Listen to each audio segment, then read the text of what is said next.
vamos a hablar del caso de Débora Fernández, que todavía está sin resolver y es muy enrevesado. Hoy voy a leerlo de unas notas que fui haciendo días aquí. Me fui haciendo mis notas porque cuando me entero de cosas las voy apuntando y no tenía libreta esos días, pues bueno, pues fui.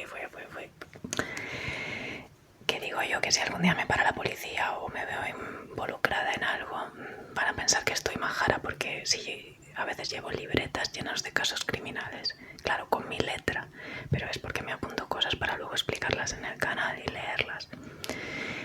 Me recuerda una vez que me pilló la policía, esto es cierto, te lo juro. Me pilló la policía en una redada, saltándome un semáforo, según ellos. Era un ámbar y eran las 3 o 5 de la mañana y no había nadie. Y era un ámbar de una calle pequeña, o sea, no me salté un semáforo en rojo ni siquiera. Me paró la policía secreta y de mi maletero de la moto, o sea, del asiento, al darle los papeles de la moto, salieron papeles de no sé cuántas motos, 3, 4, 5 motos. Pues aparte de la mía eran 3 o 4 más. Y a Dios gracias que esas motos no estaban denunciadas por robo. Y no fue culpa mía, bueno, lo explico en otro story time, pero no, yo no robé ninguna moto y tuve antecedentes penales por ese episodio. Si lo queréis saber, anda por mi canal, por ahí un story time, o lo haré en breve, porque bueno, el caso, que no me quiero reír en los vídeos que hablo de estas cosas, así que procedo a explicaros lo que he conseguido recopilar de información, ¿vale?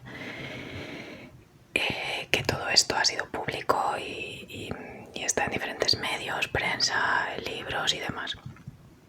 Bueno, el caso de Débora Fernández, que además sucedió en Vigo, en Galicia, el 30 de abril de 2022, desapareció. Tenía 21 años y creo que el día siguiente cumplía 22. Lo que se sabe es que salió a hacer deporte y no se supo nada más de ella. Se la tragó la tierra, ¿vale?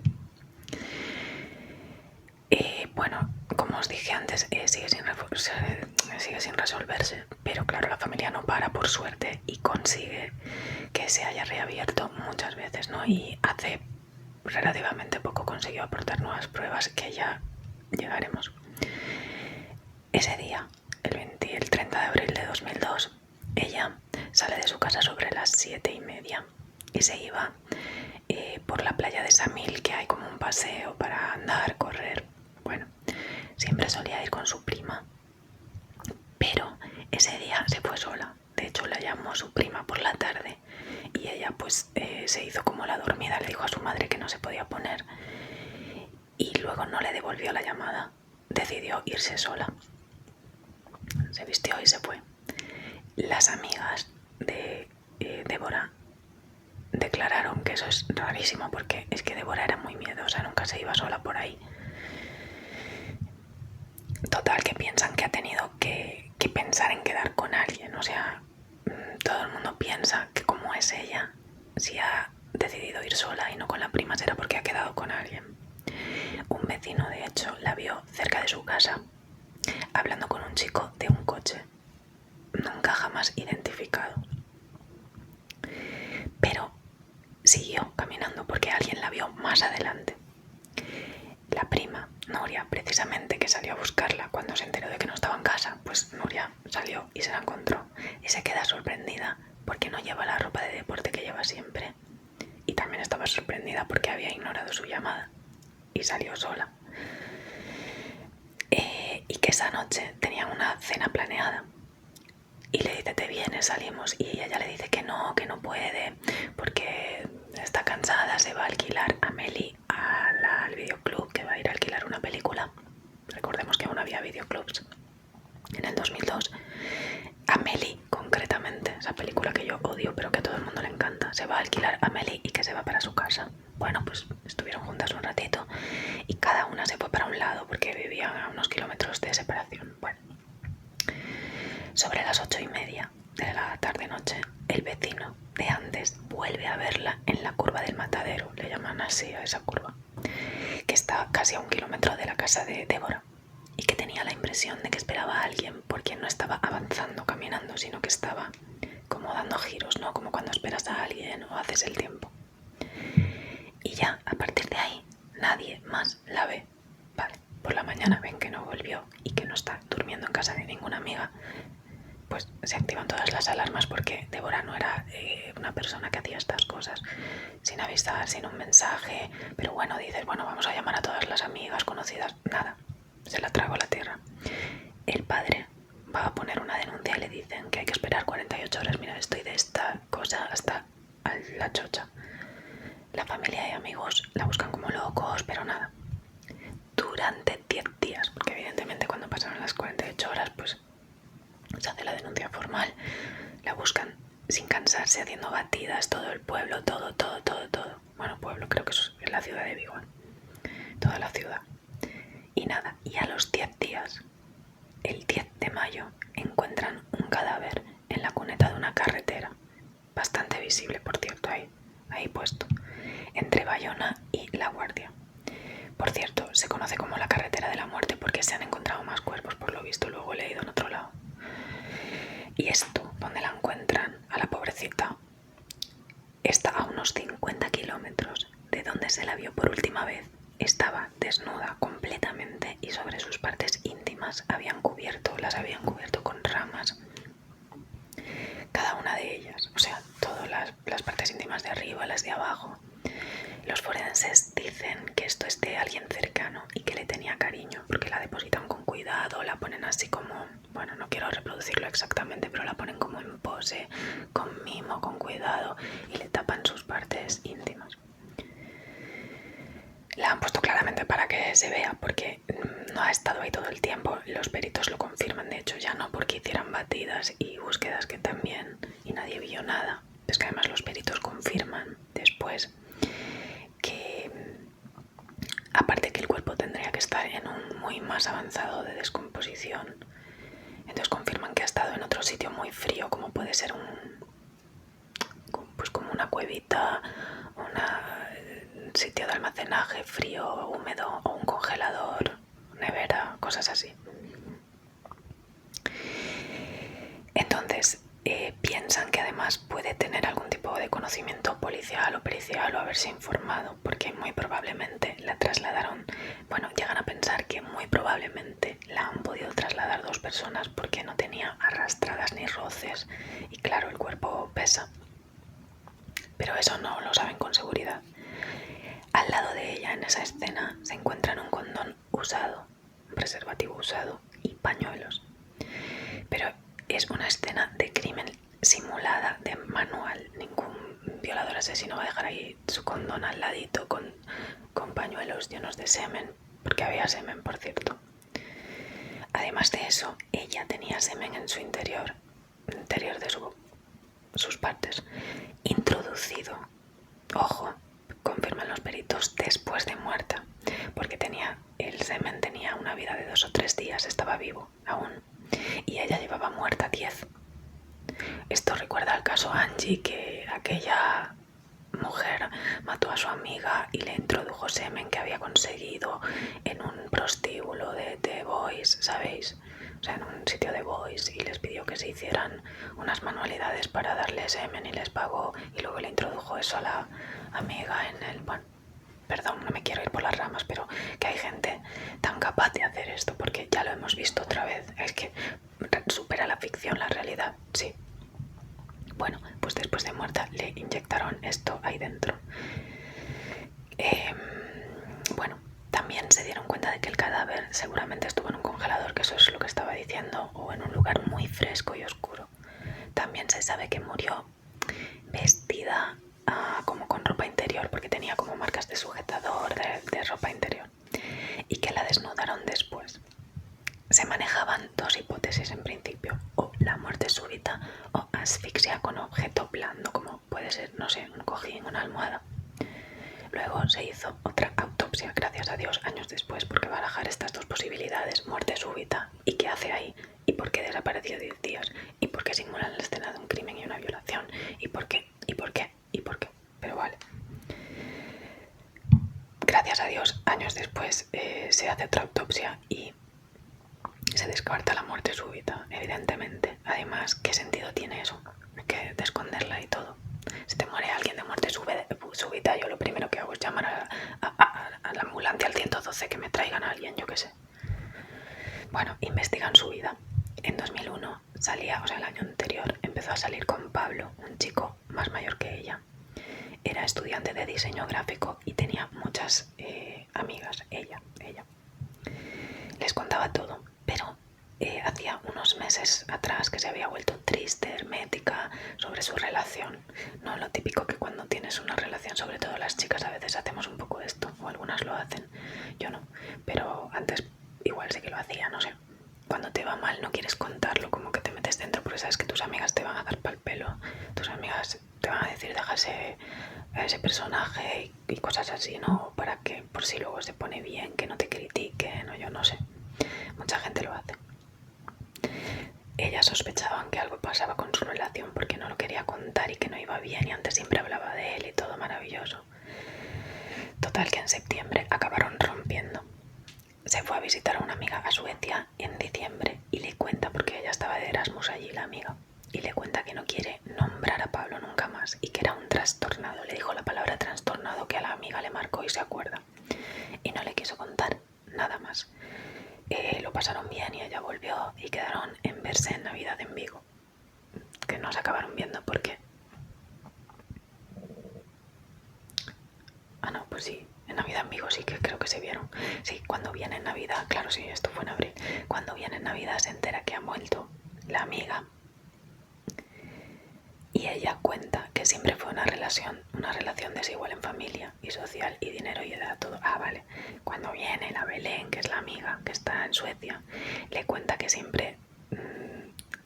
o sea, ella cuenta, Belén, que siempre fue una relación muy desigual porque resulta que la familia, perdón, como siempre me lío, ¿vale? Pero es que son notas mías que he hecho y luego no me entiendo ni yo. Pero me acuerdo del caso, así que lo explico bien. Este chico venía de una familia bastante pudiente, de dinero, con empresas y con mucho nivel de allí. Entre que era más mayor, tenía mucho más poder y dinero, todo. Era una relación muy desigual. Después de Navidad se marcha a Argentina. Él, Pablo, se marcha a Argentina porque allí tiene negocios de pescados en conserva. Tienen como una empresa de congelados y de pescados en conserva la familia. Estaban mal como pareja, habían como medio roto, pero tenían comunicación. A partir de febrero, de repente, empezaron a amenazar por teléfono a Débora, una mujer. Débora se lo termina contando a su familia. Y esa mujer estaba relacionada con Pablo. Lo reconoce en una de sus múltiples declaraciones. Dice que tendría su teléfono de alguna factura telefónica de él, pero nunca aclara la relación con esa señora. O sea, Pablo acaba reconociendo que esa señora pues tendría su teléfono de alguna llamada, negocio, etcétera, pero que no sabe nada de ella y que no tiene nada que ver. Volvemos al pasado. Débora coge miedo en ese momento y apaga su teléfono desde entonces. Lo apaga y no lo usa más. A Débora le llegan rumores de que tiene doble vida en Argentina. Y claro, debe ser esa mujer que la está amenazando. Ella estaba enamoradísima, lo pasó fatal, quería estar con él y estaba triste, estaba mal, hundida. ¿Qué pasó? Que al final de marzo, Pablo vuelve a Vigo. Y ella estaba deseando estar con él. La noche antes habló con su hermana. Y la hermana le confirmó que sí, que Pablo ya estaba en Vigo y le cuenta que tiene una conversación pendiente con él. Débora, a la hermana, le dice, tengo una conversación pendiente con él por todo esto que ha sucedido y no quiero hacerlo por teléfono, quiero en persona. El día de autos, todo iba bien. Se fue a la universidad, pero se marchó de la universidad diciendo que se encontraba mal y en realidad lo que hizo fue irse a la peluquería a depilarse. Porque se encuentra una amiga de camino y le explica que va a arreglarse porque su novio llega de Argentina. Se lo explica literal. Todo apunta a que habían quedado, a ver, es que 2 más 2 son 4, se lo dice a su hermana, que tiene una conversación pendiente, confirma que ha venido él y justo al día siguiente se marcha de la universidad en media mañana para ir a depilarse porque viene su novio de Argentina. Y encima la peluquera declara que en la peluquería le suena el teléfono y mantiene una conversación. La peluquera dice que no escuchaba bien. Ella, Débora, dice que estoy en la peluquería, no te escucho bien, hablamos más tarde, pero la peluquera incide en que evidentemente parecía que hablaba con él y habían quedado para más tarde. Ojo, que estaba clarísimo que hablaba con él. Ella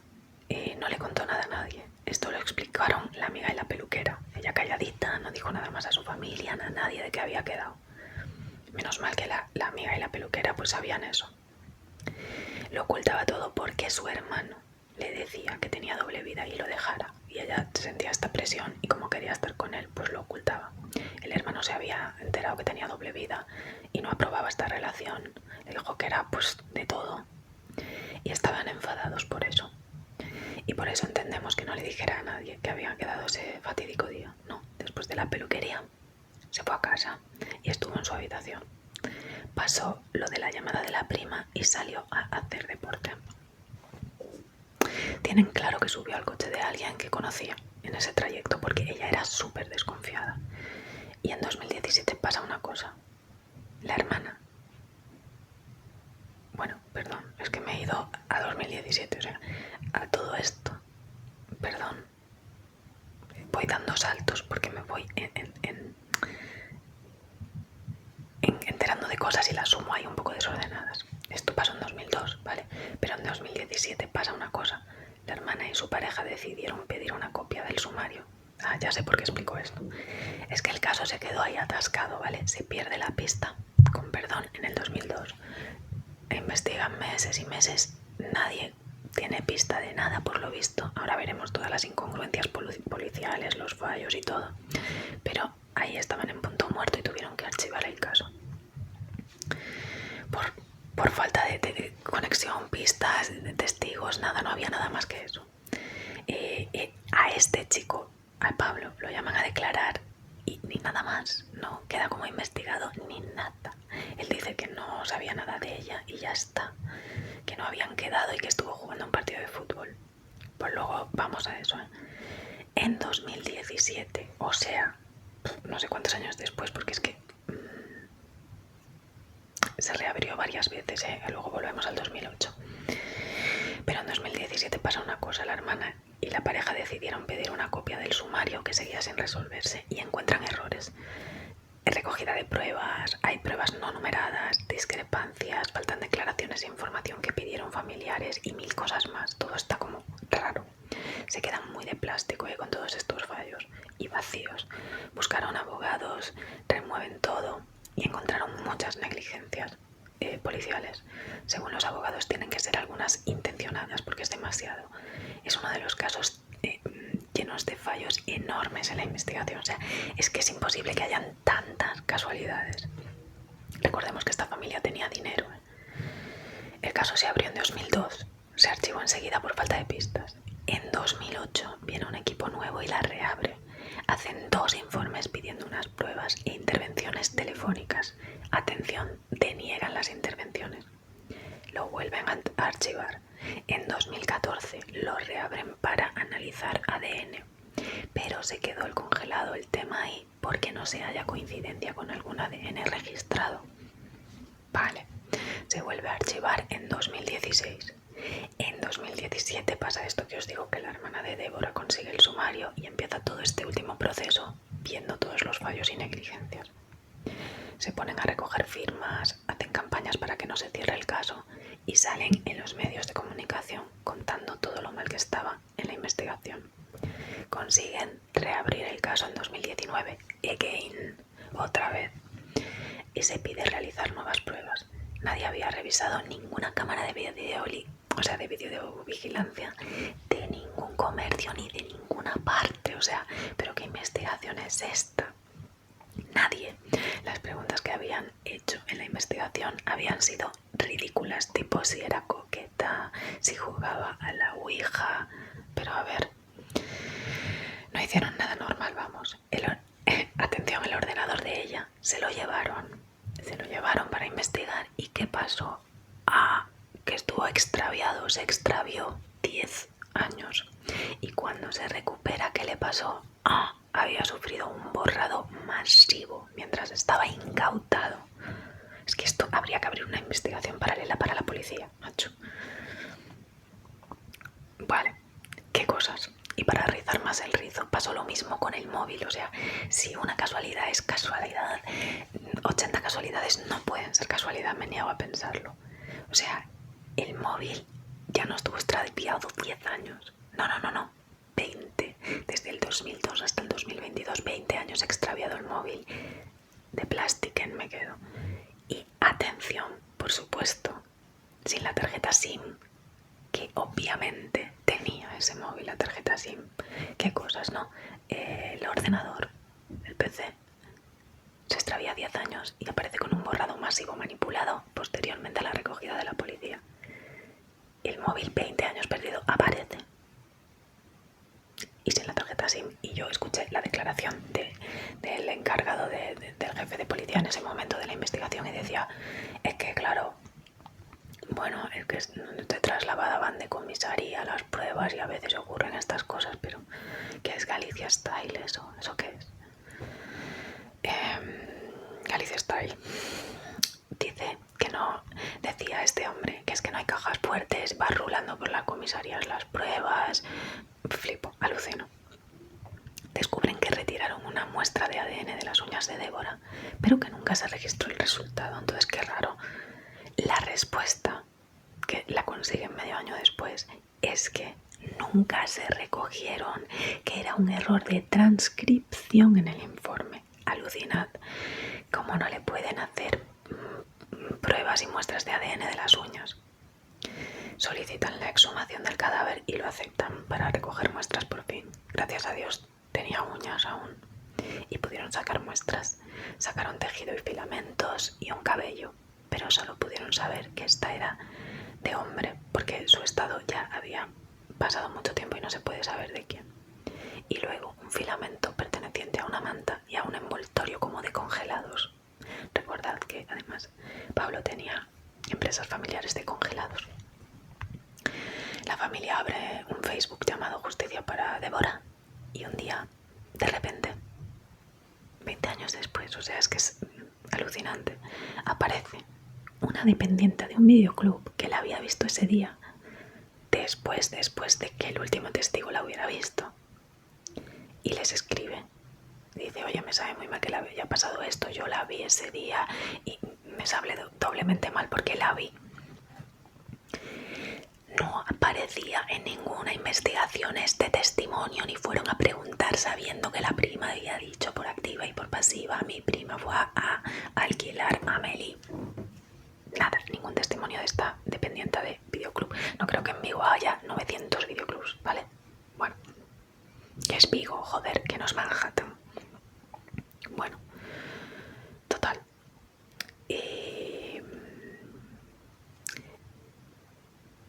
Bueno, cuenta que fue a alquilar a Amelie, que vio a Débora, entró al videoclub donde la chica trabajaba. Dice, no recuerdo si iba sola, porque entró sola, pero yo no sé si la estaba esperando alguien fuera. Esto estaba a unos 9 kilómetros de casa de Débora. Por las horas, saben que tuvo que llegar en coche porque si no, no le hubiera dado tiempo a esa hora. Desde que la vio el vecino. Y no era socio de este videoclub, pero en ese videoclub eran socios Pablo y su prima. Los dos vivían por cerca de allí. Entonces la alquiló a nombre de alguno de ellos dos, pero con el tiempo, había pasado ya tanto tiempo que se borraron los registros, creo que los registros están 5 años y ya se van. Entonces resultó que la policía en su día dice que sí que fue a ese videoclub, pero solo hablaron con la dueña y ella, la dueña, dijo que no había estado esa tarde trabajando, ¿vale? Y la policía ni se molestó en ir a interrogar a la que sí que estuvo esa tarde trabajando, que era esta chica. Ni le preguntaron, ni hablaron con la dependiente. ¿Para qué? Pana, ¿verdad? Alucino. Y nunca hubo más sospechosos que el novio. En ninguna de las investigaciones hubo más sospechosos. Era el único sospechoso. Y ni siquiera estaba imputado hasta entonces. O sea, no le habían investigado, solo era sospechoso. Había estado investigado, bueno, investigado como sospechoso sí, pero se descarta por falta de pruebas. Nunca, jamás había declarado ante el juez. Es que es muy fuerte. Lo habían interrogado varias veces como testigo, pero nunca lo detuvieron, según ellos, por no tener indicios suficientes. Indicios había, ¿eh? O sea, que llega a casa más tarde de lo normal, porque él llegó más tarde a casa de lo normal. O sea, ahora por fin, que se ha vuelto a reabrir por enésima vez, con pruebas que presenta la familia, consiguen que por fin lo llamen a declarar como investigado, que ya era hora. Y en todas aquellas declaraciones que hacía como testigo anteriormente había contradicciones de él y su familia y amigos, y nadie se fijó en esto nunca. O sea, la madre dice que comió en casa y él dice que comió con amigos, contradicción. Uno dice que coordina el partido desde casa, uno de los compañeros, él dice que coordinó el partido desde casa y otro compañero dice que él lo hace en el campo porque iban a jugar al fútbol ese día, tenía un equipo, ¿no? Los compañeros demás declaran, algunos que llegó media hora tarde, 40 minutos, él dice que solo 10 minutos, todo muy extraño. Las horas previas él dice que fue a comer con amigos y que luego se fue porque quería ir a un ciber a mirar correos de negocios. Un hombre de negocios tener que ir a un ciber, pero vale. Es muy raro, él tenía oficinas cerca y tenía sus ordenadores todos ahí. Pero claro, Débora estaba en su casa, en su habitación en ese momento, y Débora estaba seguramente chateando con él, por eso se borraron misteriosamente las conversaciones después del ordenador. Después del ciber, según él, se fue a casa de sus padres y se preparó ropa de deporte para ir al gimnasio y luego a jugar al fútbol, que por cierto, el camino hacia allá, hacia el gimnasio, el fútbol y todo, era donde vieron justamente a Débora hablar con un chico en un coche y donde la vieron caminar. Los testigos dicen, como os he comentado, que llegó tarde al partido. Bueno, los amigos dicen 10 minutos y el equipo contrario dicen 30 o 40. En 2022 fue esto que la familia consigue reabrir el caso una vez más y a él lo hacen declarar como imputado. Porque la acusación, el fiscal y la defensa, cree que la subió a su coche y por eso, o sea, el fiscal y la acusación, creen que la subió a su coche y por eso llegó tarde al partido y que no fue al gimnasio ni nada. Ella tenía una conversación pendiente con él, para eso se preparó, se puso guapa y quería una respuesta sobre su supuesta doble vida, quería aclarar las cosas. Él dice que no habló con ella ni la vio, pero al final acaba admitiendo que sí que se llamaron. Cuando ella estaba en la peluquería no le quedó más remedio porque la peluquera declara que hablaron. Pero ¿para qué iba a mentir que no habló con ella para nada? Mejor haberlo admitido desde el principio y ya está, ¿no? Es que, pues porque tiene mucho que ocultar, claro. Y cuando desapareció, llamó a su cuñado. O sea, cuando Débora desapareció, él hizo una llamada al teléfono del cuñado de Débora, pero jamás llamó a Débora después de la peluquería. O sea, la última vez que hablaron fue durante la peluquería. Después desaparece y no se te ocurre llamar a su teléfono. No. Llama al cuñado. Raro. Claro, él no llamaba porque sabía que no iba a contestar nadie, estaba muerta.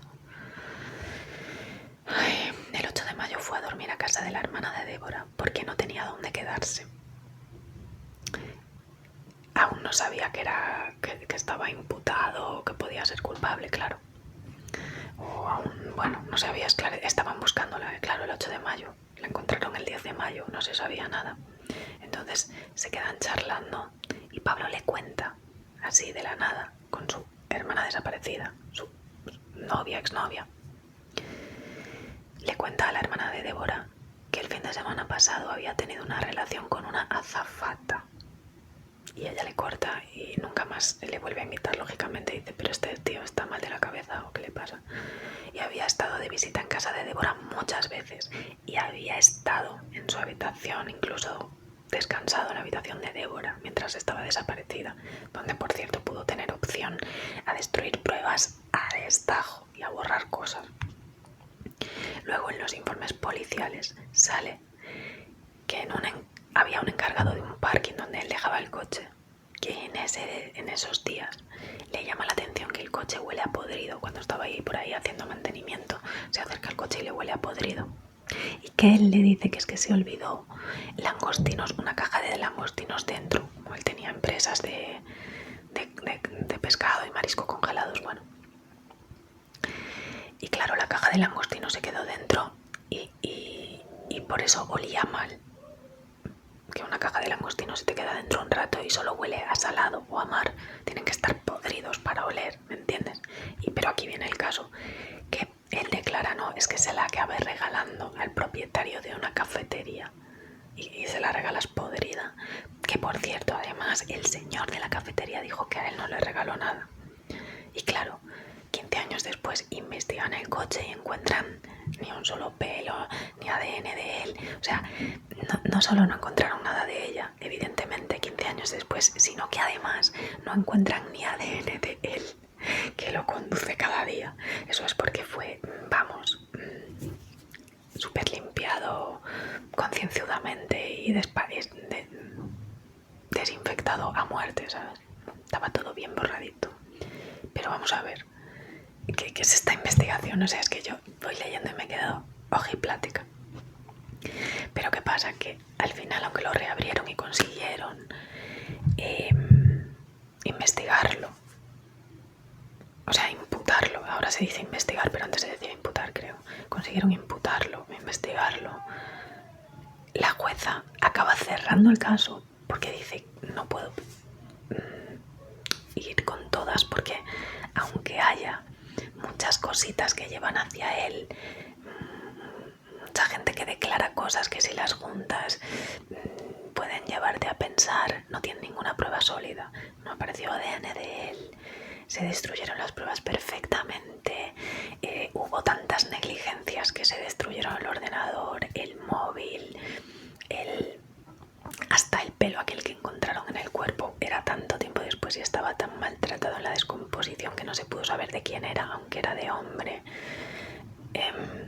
Todo estaba ya más que destruido, el coche súper limpiado. Horrible. No sé, bueno, no sé qué os parece. Decidme por favor vuestras sensaciones de este caso, porque a mí es uno de los casos que más me obsesionan, la verdad. Y nada, bueno, espero que os haya interesado y nos vemos en el próximo. Besitos.